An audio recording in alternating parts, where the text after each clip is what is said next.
বিসমিল্লাহির রহমানির রহিম। প্রিয় দর্শক, পূর্বে আমরা নির্বাচন এবং ভোটের শারঈ দৃষ্টিভঙ্গি নিয়ে আলোচনা করেছিলাম। আমার সাথে মুফতি শামসুদ্দৌলা আশরাফ হাফিজাল্লাহ ছিলেন। আজকে আমরা বাংলাদেশের উচ্চতর গবেষণাধর্মী প্রতিষ্ঠান মারকাজুদ দাওয়া আল ইসলামিয়ার মাসিক মুখপাত্র আল কাউসার পত্রিকা, এটা আমাদের কাছে বিপুল সমাদৃত। সেই মাসিক আল কাউসারে মারকাজুদ দাওয়াতুল ইসলামিয়ার সম্মানিত মুদির মাওলানা আবুল হাসান আবদুল্লাহ হাফিজাহুল্লাহ কিছু কথা লিখেছেন। সে কথাগুলো আমি আপনাদের সামনে পেশ করব।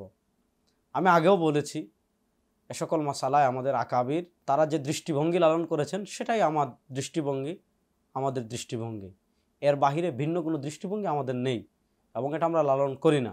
মাসিক আল কাউসার, এটা ভলিউম আমার কাছে আছে 2008 সালের, এটা হলো ডিসেম্বর সংখ্যা।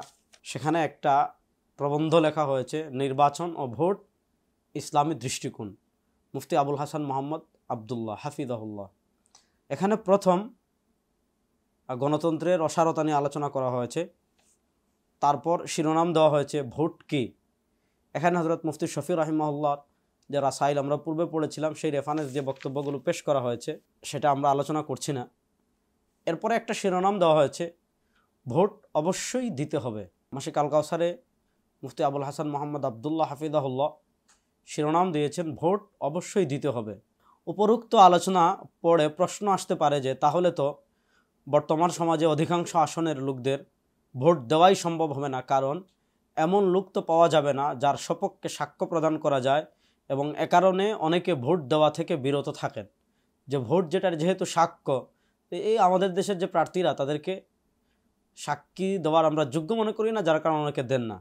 সাধারণ বিবেচনায় এই চিন্তা যুক্তিযুক্ত মনে হলেও এক্ষেত্রে কিন্তু মুদ্রার ভিন্ন পিঠও রয়েছে। তা হচ্ছে মন্দের ভালো বা তুলনামূলক কম ক্ষতিকে বেছে নেওয়া এবং অধিক ক্ষতি থেকে বাঁচার চেষ্টা করা। বর্তমানে ভোটকে এই দৃষ্টিকোণ থেকেই বিবেচনায় আনতে হবে এবং ভোটের মাধ্যমে অধিক ক্ষতি থেকে বাঁচার চেষ্টা করতে হবে। কোনো আসনে একজন লোককেও যদি সাক্ষ্য ভোট দেওয়ার উপযুক্ত মনে না হয়, তবে তাদের মধ্যে যেজন নীতিনৈতিকতা, চিন্তা চেতনা ও কাজে কর্মে অন্য প্রার্থীর তুলনায় কম খারাপ, তাকে ভোট দিতে হবে। কারো ব্যাপারে যদি ক্ষুধাদ্রোহিতা, ইসলাম দুশ্মনী, রাষ্ট্র ও জনগণের স্বার্থবিরোধী হওয়ার সুস্পষ্ট আলামত থাকে এবং ওই অসৎ ব্যক্তির বিজয় ঠেকানোর চেষ্টা করতে হবে ভোটাধিকার প্রয়োগের মাধ্যমে। অর্থাৎ দুইজনের থেকে তুলনামূলক যাকে কম ক্ষতিকর মনে করবেন তাকে ভোট দিবেন। এজন্য আমরা ভোট যদি না দেই তাহলে যারা বেশি ক্ষতিকর তারা আসবে, আর আমরা যদি ভোট দেই তাহলে তুলনামূলক যদি ভালো প্রার্থী না থাকে তাহলে তুলনামূলক যে ক্ষতি কম তাকে দিবেন।